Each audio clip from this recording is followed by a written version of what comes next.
The courtroom was alive with tension, whispers threading through the crowd like static electricity. Families who had lost everything sat tightly together, their eyes filled with silent desperation. Reporters leaned forward, their pens ready to immortalize the day's events. At the center of it all was Andrew Keller, the CEO of Keller Corporation, lounging at the defense table, adjusting his silk tie with a smirk. Suddenly, the heavy double doors slammed open, jolting everyone from their focus. A young black boy, no older than 10, stumbled into the courtroom, his tear-streaked face defiant. Gasps rippled through the audience as reporters scrambled to capture the moment. "Stop lying!" The boy's voice broke through the tension, shaking but strong enough to silence the room. He pointed a trembling finger directly at Keller. "You're hurting people!" Chaos erupted. Reporters rose from their seats.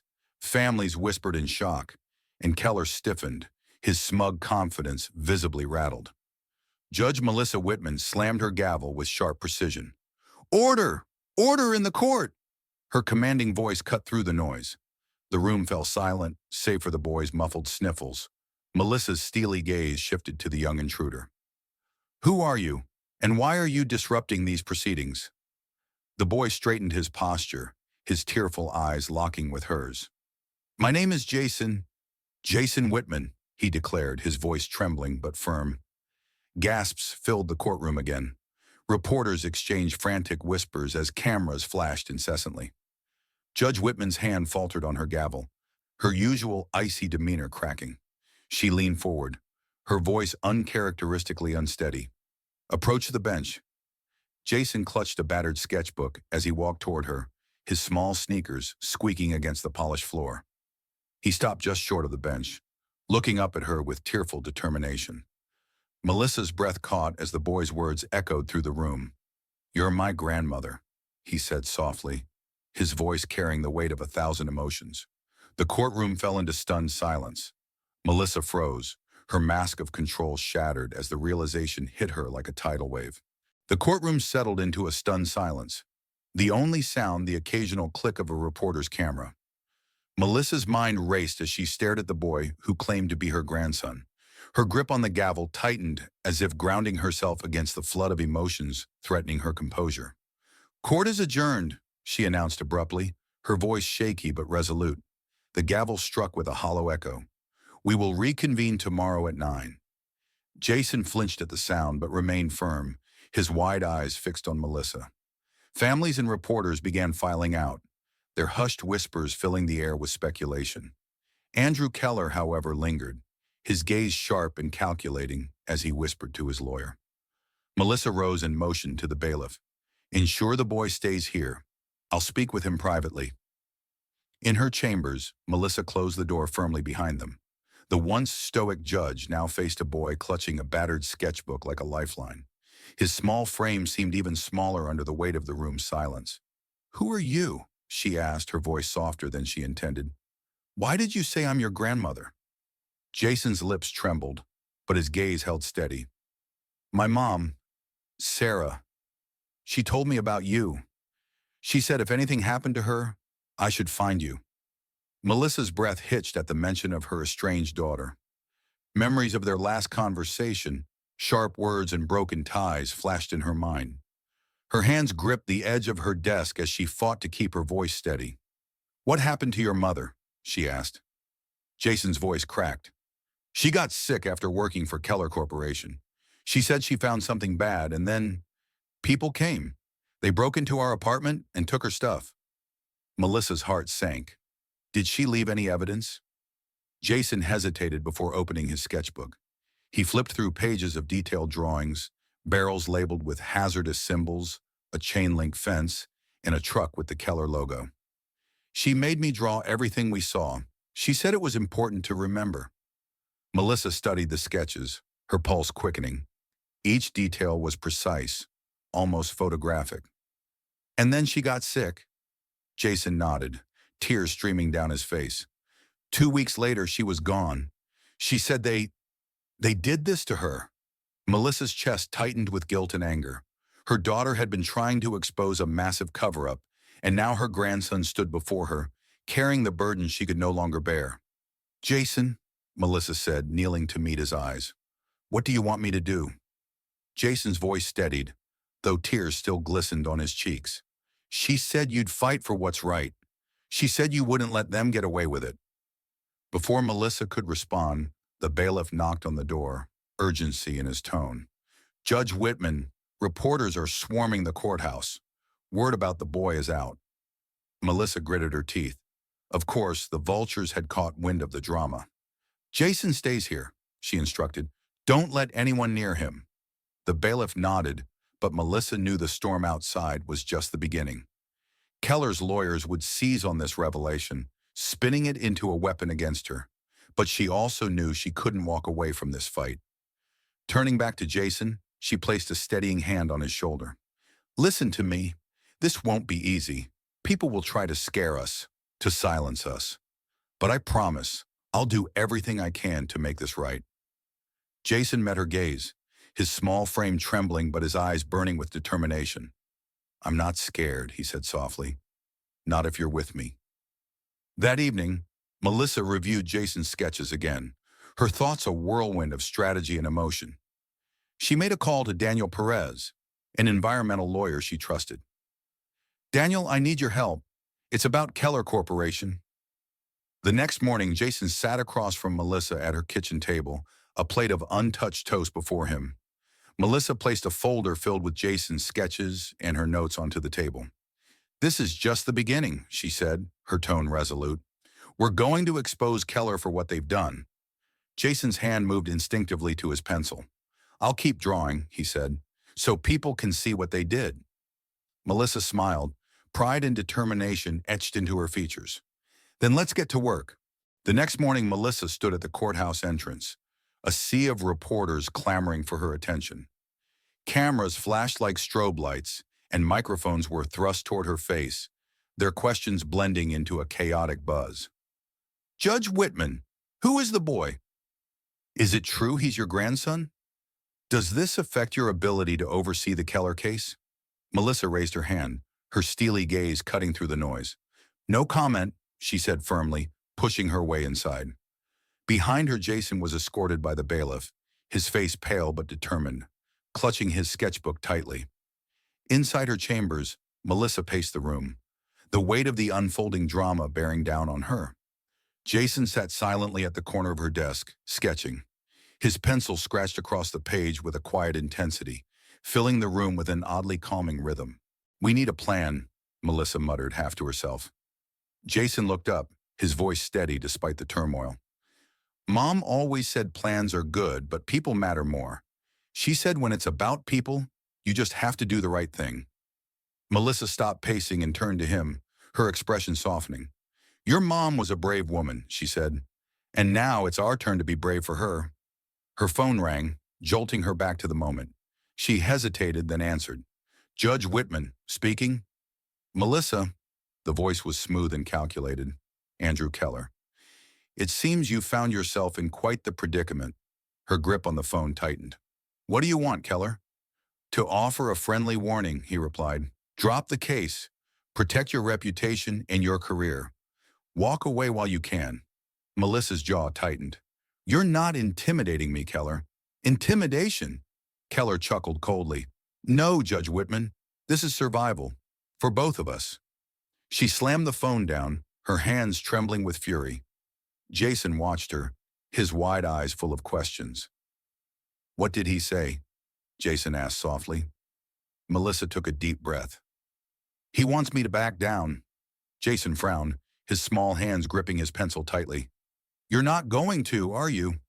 "No," she said firmly. "We're going to expose him, but I'll need your help." Jason nodded, flipping through his sketchbook until he stopped at a detailed drawing of a warehouse surrounded by barrels. "This is one of the places Mom took me. She said it's where they dumped the bad stuff." Melissa studied the sketch, her mind racing.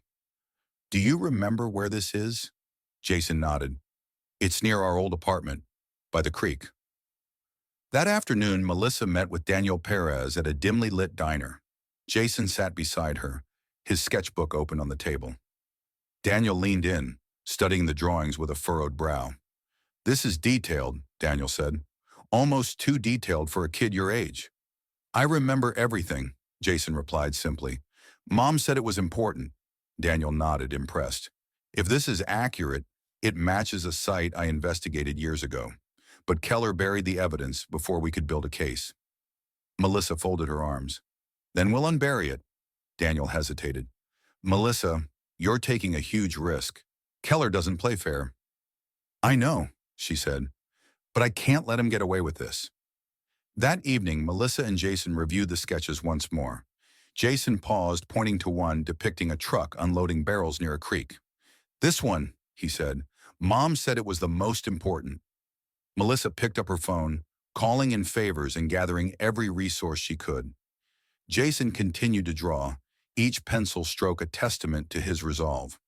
Later, as the house grew quiet, Jason approached Melissa, holding up a new sketch. It depicted his mother standing beside the barrels, her hand protectively on Jason's shoulder. She always said the truth matters, Jason said softly. Even when it's hard. Melissa placed a hand on his shoulder, her voice steady. We'll honor her fight, Jason. Together we'll make this right. The next morning, Melissa and Daniel stood outside a derelict warehouse. The air was heavy with the stench of chemicals, and the faint sound of rushing water from the nearby creek added to the eerie atmosphere. Jason sat in the car, watching anxiously from the passenger seat, his sketchbook clutched to his chest. This is it, Daniel said, checking the coordinates Jason had provided. Are you ready?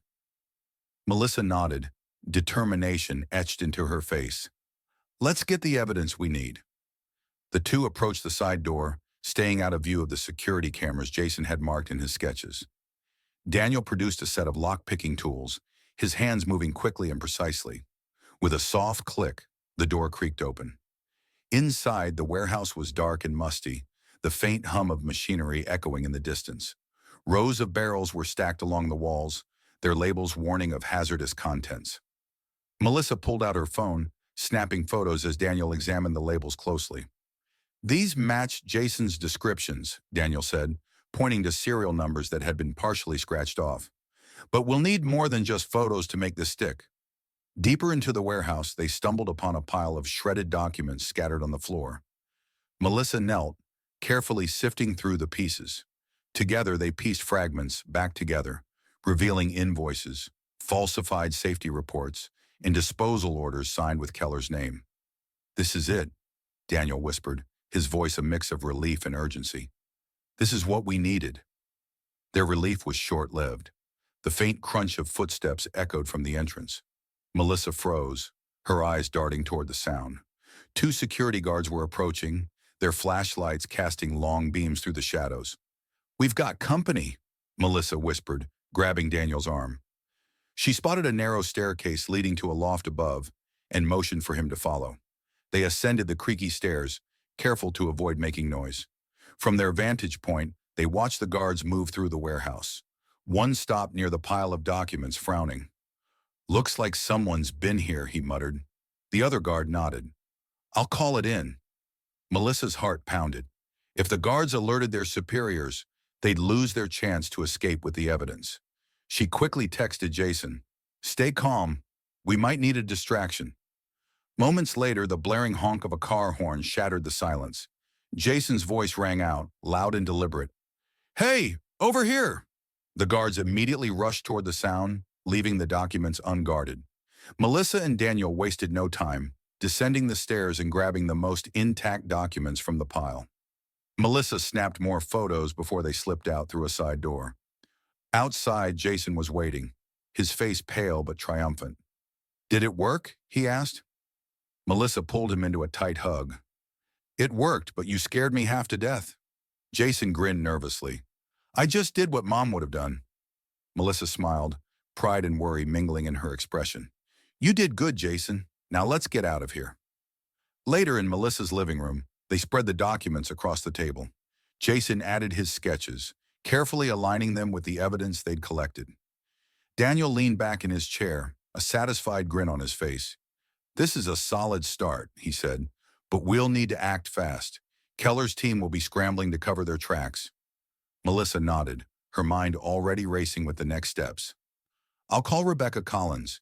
If we get the media involved, we can shine a spotlight on this before Keller has a chance to bury it. Jason looked up from his sketchbook, his brow furrowed. Mom always said Keller had people everywhere. What if they try to stop us? Melissa placed a reassuring hand on his shoulder. We'll be careful, Jason, and we'll protect each other, just like your mom would have wanted. That evening, Melissa met with Rebecca Collins at a quiet coffee shop. The journalist's reputation for exposing corruption made her the perfect ally. As Melissa laid out the evidence, Rebecca's eyes widened. This is explosive, Rebecca said, flipping through the photos and sketches. But you know what this means, right? Once we publish this, Keller will come after all of us. I'm not afraid of him, Melissa said firmly. We need to expose the truth. Rebecca nodded, her expression resolute. All right, I'll start working on the story, but we need to time this perfectly. As Melissa left the coffee shop, her phone buzzed with a message from Daniel. We've got a lead on the break room Jason mentioned. Let's check it out tonight. That evening, Melissa and Daniel entered the dimly lit office building where Jason's mother had worked. The air was heavy with tension as they made their way to the break room. Melissa's flashlight illuminated rows of lockers, each one identical to the next. There, Daniel whispered, pointing to a locker with a small padlock. Melissa used a hairpin to pick the lock, revealing a hidden compartment at the back. Inside, they found a folder filled with photos, handwritten notes, and a USB drive. The notes detailed Keller's illegal operations, while the photos matched Jason's sketches perfectly. This is it, Melissa said, her voice trembling with a mix of relief and determination. Suddenly, the sound of a door slamming echoed through the building. Melissa and Daniel exchanged a panicked glance. Grabbing the folder and USB drive, they made a hasty exit, their hearts pounding. Back at Melissa's house, they reviewed the contents of the folder. The evidence was damning, detailing years of illegal dumping and cover-ups. Jason watched quietly, his sketchbook resting on his lap. You did it, Mom, he said softly, looking at a photo of his mother. Melissa placed a hand on his shoulder. No, Jason, we did it. And now we're going to make sure the world knows what she fought for. The morning after the break room discovery, Rebecca Collins published her article. The headline blazed across news outlets. Keller Corporation's Toxic Secret, How a Boy's Courage Exposed Corporate Corruption. Jason's sketches, stark and haunting, were featured prominently, weaving an undeniable visual narrative alongside the damning evidence. Melissa sat with Jason at the kitchen table, watching the story unfold on TV. Reporters swarmed Keller Corporation's headquarters, shouting questions at a stone-faced Andrew Keller. His terse response, no comment, was drowned out by the chaos of camera shutters and protest chants outside. Jason looked up from his sketchbook, his face a mixture of pride and apprehension. Do you think this will stop him? He asked. Melissa placed a reassuring hand on his shoulder. This is just the beginning. The truth is out there now. That's powerful. But Keller didn't go down without a fight. Within hours, his legal team released a statement calling Rebecca's article a sensationalized smear campaign based on unsubstantiated claims and fabricated evidence. On television, a corporate spokesperson dismissed Jason's sketches as childish drawings, exaggerated to garner sympathy. Jason's fists clenched as he watched the broadcast. They're lying, he shouted, tears welling in his eyes. They're trying to make it look like Mom was wrong. Melissa pulled him into a hug. I know it's frustrating, sweetheart, but that's what people like Keller do. They twist the truth because they're scared of it. Rebecca called later that afternoon, her voice tense. Melissa, Keller's team just sent a cease and desist letter. They're threatening to sue the paper and me personally for defamation. Let them try, Melissa said, her tone steely. We have the evidence to back up every word. Rebecca sighed. They're also digging into your past, looking for anything they can use to discredit you. Be prepared. The backlash grew. Articles questioning Melissa's credibility appeared online, with headlines like, Judge Whitman's personal agenda and sketches or scams? Keller fights back. Jason overheard classmates whispering at school, their cruel words stinging. I heard his mom made everything up, one boy said. Yeah, those drawings are probably fake, another added. That evening, Jason sat in his room, tearing pages from his sketchbook in frustration. Melissa found him there, his shoulders shaking with silent sobs. They're making everyone think I'm a liar, Jason said when she sat beside him. Mom wouldn't have lied. She wouldn't. Melissa hugged him tightly. Your mom was one of the bravest people I've ever known, and so are you. Don't let their lies make you doubt yourself. Jason wiped his eyes, his voice trembling. But what if no one believes us? They will, Melissa said firmly. The truth has a way of coming out, no matter how hard people try to hide it. And we have something Keller doesn't. Courage in each other. The next morning, Melissa held a press conference outside the courthouse. Protesters with handmade signs chanted for justice, their voices echoing through the streets. Jason stood beside her, his small hand clutching hers tightly. Melissa addressed the crowd, her voice calm but resolute. For over 20 years, I've upheld the law to the best of my ability. But this case is more than legal. It's personal. My daughter gave her life trying to expose Keller Corporation's crimes. Now her son and I are continuing that fight, not just for her, but for every family affected by their greed. Jason stepped forward, holding up one of his sketches. This is what I saw, he said, his voice clear despite his trembling hands. My mom tried to stop them, but they didn't listen. Now I'm showing everyone so they can't ignore it anymore. Reporters fired questions, their cameras flashing wildly. Melissa fielded each one with measured precision, her composure unwavering. By the end of the press conference, a wave of support began to swell online. Hashtags like Justice for Jason and Stop Keller now trended on social media, with thousands sharing Jason's sketches and messages of encouragement. Later that evening, Rebecca called again, her tone lighter. The tide's turning, Melissa. People are rallying behind you. Keller's scrambling to keep up. Melissa exhaled a breath she hadn't realized she was holding. That's good, but we can't let up. This fight is far from over. As the days passed, the growing public pressure began to take its toll on Keller Corporation. Investors pulled out, stock prices plummeted, and more whistleblowers came forward, emboldened by the public's support for Jason and Melissa. Rebecca worked tirelessly, publishing follow-up articles that delved deeper into Keller's corruption. One evening, as Melissa and Jason sat in the living room, a news anchor announced breaking news. Former Keller Corporation employee to testify in whistleblower case. Jason looked up at Melissa, his eyes wide. Does this mean we're winning? Melissa smiled, brushing a hand through his hair. It means people are finally listening. Jason nodded, a flicker of hope returning to his expression. Then I'll keep drawing, he said, picking up his pencil, so no one forgets. A week after the press conference, Keller Corporation's legal team ramped up its offensive. Melissa received a subpoena to appear in court on accusations of judicial misconduct. Simultaneously, Rebecca's newspaper faced a libel lawsuit, with Keller claiming the articles were riddled with inaccuracies. They're throwing everything at us, Daniel said, pacing Melissa's living room. This is their strategy, bury us in legal distractions so we don't have the energy to keep fighting. Melissa set down a stack of documents Keller's lawyers had delivered. Then we fight back, she said firmly. Keller thinks he can intimidate us, but we're not backing down. Jason, seated at the dining table, quietly worked on a new sketch. His pencil moved slower than usual, the weight of the mounting pressure visible in his furrowed brow. Grandma, he said hesitantly, do you think we're going to lose? Melissa paused, caught off guard by the question. She walked over and knelt beside him. Jason, winning doesn't always mean we come out on top. Sometimes just standing up for what's right is the victory. But what if they keep lying? Jason asked, his voice trembling. What if no one believes us? Melissa placed a comforting hand on his shoulder. The truth has a way of shining through no matter how dark things seem. We have the truth, Jason, and the courage to stand by it. That's more powerful than anything Keller can throw at us. Jason nodded, his resolve rekindling. He turned back to his sketch, this time with a firmer hand. The next morning, Rebecca burst into Melissa's office, a triumphant grin lighting up her face. We've got him, she said, slamming a folder onto the desk. What is it? Melissa asked, flipping it open. Marcus Chen, Rebecca said. He's ready to testify.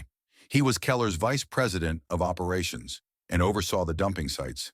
He's agreed to provide recordings, emails, and documents proving Keller knew everything. Melissa's breath caught. Chen? The man who signed off on most of the hazardous disposal sites? Rebecca nodded. He's ready to spill everything. Daniel leaned back in his chair, a smirk on his face. This changes the game. It does, Melissa agreed, though her expression remained cautious. But Keller won't take this lightly. If he finds out Chen is cooperating, he'll do everything in his power to silence him. In the days that followed, Marcus Chen became the centerpiece of their case. He provided Rebecca with a trove of evidence. Emails detailing bribes, recordings of meetings where Keller ordered illegal disposals, and internal documents covering up safety violations. One recording sent chills through Melissa. In it, Keller's voice was crystal clear. I don't care what it takes. Bury the evidence and make the numbers disappear. We can handle anyone who asks questions. Jason, sitting beside Melissa during the playback, clenched his fists. That's him, he whispered. That's the voice Mom said to stay away from. Melissa wrapped an arm around him. He won't hurt anyone else, Jason. Not if we can stop him. The trial date arrived, and the courthouse buzzed with anticipation. Protesters gathered outside, holding signs bearing Jason's sketches. Reporters jostled for position as Melissa and Jason arrived, walking side by side with Daniel and Rebecca. Inside, the tension was palpable. The prosecution opened their case with a scathing indictment of Keller Corporation, presenting Jason's sketches and Chen's evidence as the backbone of their argument. Each new detail painted a damning picture of a company willing to sacrifice lives for profit. When Chen took the stand, the courtroom held its breath. He described in detail how Keller Corporation had systematically dumped hazardous materials, bribed inspectors, and silenced whistleblowers. His testimony was unflinching, and the recordings played in court left no room for doubt. Keller sat at the defense table, his expression unreadable. But Melissa noticed the tight grip of his hands and the slight twitch in his jaw. During a recess, Jason wandered the courthouse hallway, his sketchbook in hand. He sat on a bench and began drawing the scene around him. Protesters outside, reporters scrambling for sound bites, and families waiting anxiously for justice. A woman approached him hesitantly. "You're Jason, right?" she asked. Jason nodded, his pencil pausing. "Yeah. Who are you?" The woman's voice wavered. "My family lived near one of those dumping sites. My husband got sick, and no one believed us. But your drawings, they gave us hope. They made us believe again." Jason's eyes widened. "I just drew what I saw." The woman smiled, tears in her eyes. "And that's why they matter. You showed the truth." When the trial resumed, Jason returned to his seat beside Melissa, his shoulders squared with newfound determination. The prosecution ended their case with a powerful closing argument. This isn't just about one corporation's greed. It's about accountability, about standing up for those who can't fight for themselves. Jason's courage and the overwhelming evidence leave no doubt. Keller Corporation must be held responsible. Keller's defense team scrambled to mount a rebuttal, calling their own experts to claim the evidence was circumstantial. But the jury's expressions suggested they weren't convinced. Melissa took the stand, her testimony steady and heartfelt. She spoke of her daughter's bravery, Jason's resilience, and the responsibility to protect the vulnerable. "Justice isn't just about laws," she said, her voice resonating through the courtroom. "It's about doing what's right, no matter the cost." As she stepped down, Jason gave her a small, proud smile. "You were amazing," he whispered. Melissa squeezed his hand. "So were you." The jury retired to deliberate, and the courtroom buzzed with anticipation. Outside, the protests grew louder, the chants of "Justice for Jason" echoing in the air. The jury deliberation took 2 tense days. Inside the courtroom, the air was heavy with anticipation. Protesters and reporters filled the steps outside, their voices a cacophony of support and speculation. Melissa sat with Jason, her hand resting on his, both of them bracing for the verdict. When the jury filed back in, the room fell silent.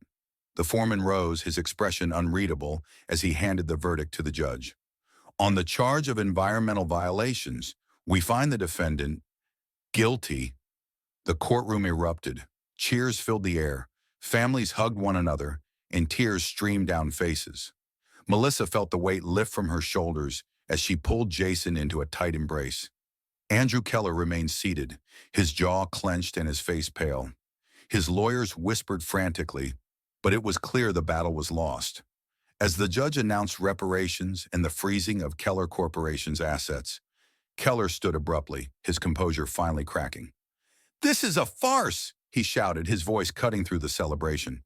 "You think this changes anything? You think you've won?" Melissa stood, her gaze piercing. "No, Mr. Keller.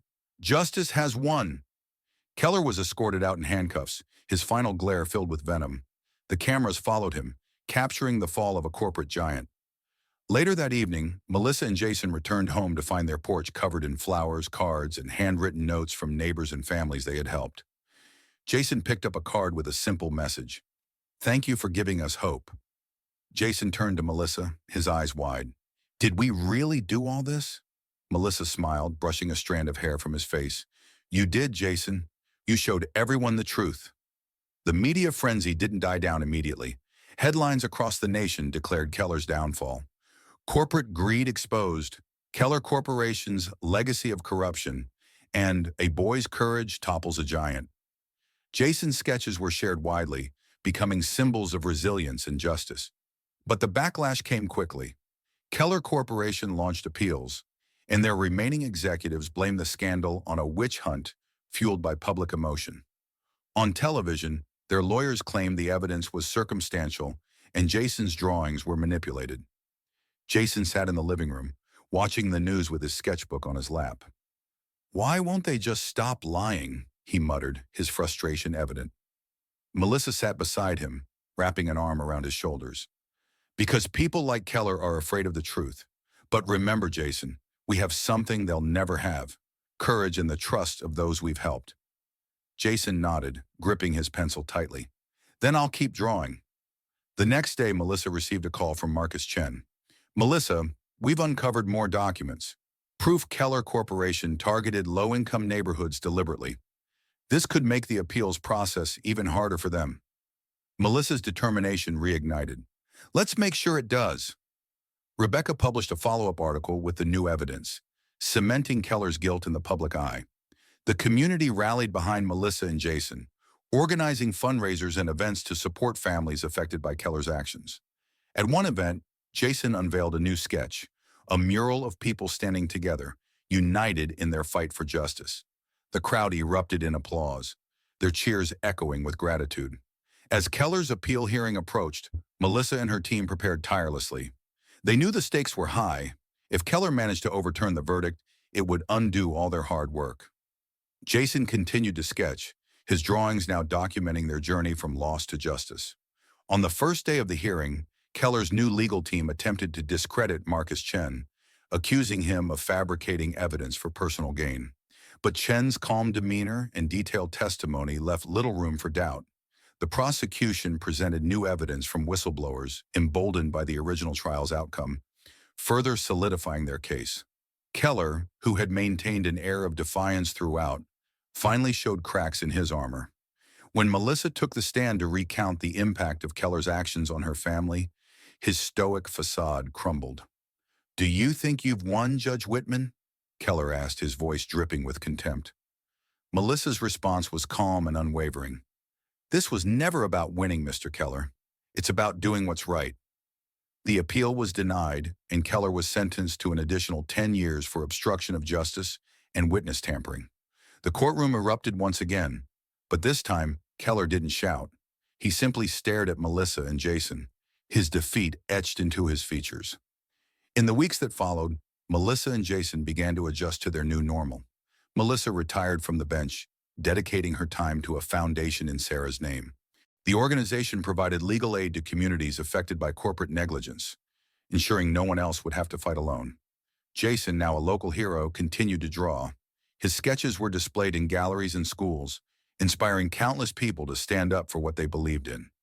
One of his pieces, titled "Truth Wins," depicted a courtroom filled with light breaking through the darkness. One evening, as they sat on the porch, Melissa handed Jason a letter she had found among Sarah's belongings. Jason opened it carefully, his eyes scanning the familiar handwriting. "Dear Mom and Jason, if you're reading this, it means I'm not there anymore. But I hope you found each other.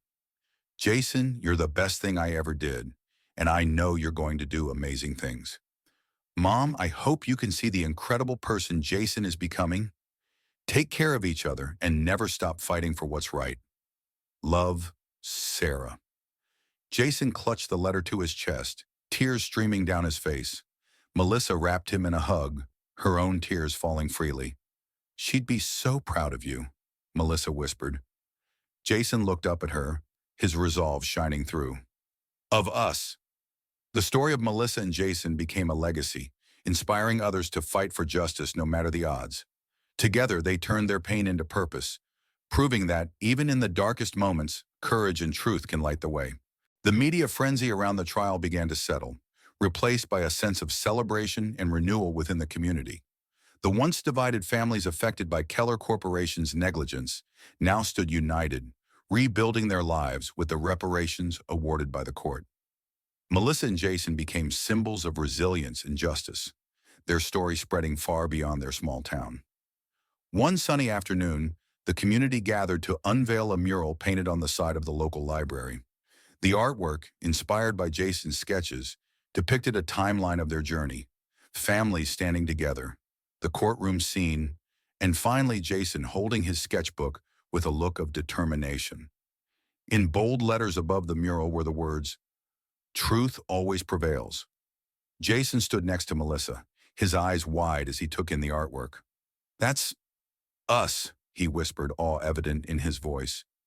Melissa placed a hand on his shoulder, her voice soft. "It's everyone who fought alongside us. You showed them what bravery looks like, Jason." Jason's sketches, now iconic symbols of the fight for justice, were displayed in galleries and schools across the country. Students studied his drawings in art and history classes, learning about the importance of standing up for what's right. Jason was invited to speak at events, his shy demeanor gradually giving way to confidence as he shared his story. At one such event, a young girl approached him with a sketchbook in her hands. "I started drawing because of you," she said, her voice trembling with excitement. "I want to show people the truth, just like you did." Jason smiled, his heart swelling with pride. "That's the best thing you can do," he replied, signing her sketchbook with a quick doodle of his own. Meanwhile, Melissa threw herself into her new mission, running the Sarah Whitman Foundation. Named after her daughter, the organization provided legal aid and resources to communities affected by corporate negligence. Melissa worked tirelessly, connecting with families, mentoring young lawyers, and advocating for systemic change. One day during a quiet moment at her desk, Melissa found herself sifting through old photographs of Sarah. Jason entered the room carrying a fresh drawing. "What's this one about?" Melissa asked, smiling as he handed it to her. The drawing depicted a garden filled with flowers, with Melissa and Jason planting seeds together. In the background, a faint image of Sarah watched over them. "It's about us starting over," Jason explained, "and Mom being with us, always." Melissa's eyes glistened with tears. "It's beautiful, Jason, just like her memory." As the anniversary of the trial approached, the community organized a celebration to honor Melissa, Jason, and everyone who had contributed to the fight for justice. At the event, Melissa unveiled the foundation's newest initiative, a scholarship program for aspiring environmental lawyers, ensuring the next generation would continue the work they had begun. Jason, now more comfortable speaking in front of crowds, took the stage. He held his sketchbook tightly as he addressed the audience. "A year ago, I didn't think I could be brave," he began. "I was scared and didn't know what to do. But my mom always said being brave means doing the right thing, even when it's hard. And I see that bravery in all of you." The crowd erupted into applause, and Melissa felt her heart swell with pride as Jason waved to the cheering audience. In the months that followed, life settled into a new rhythm. Melissa and Jason spent their weekends tending to a small garden in their backyard, a peaceful contrast to the chaos of the past year. Jason's drawings now focused on moments of hope and healing, capturing the beauty of their quiet life.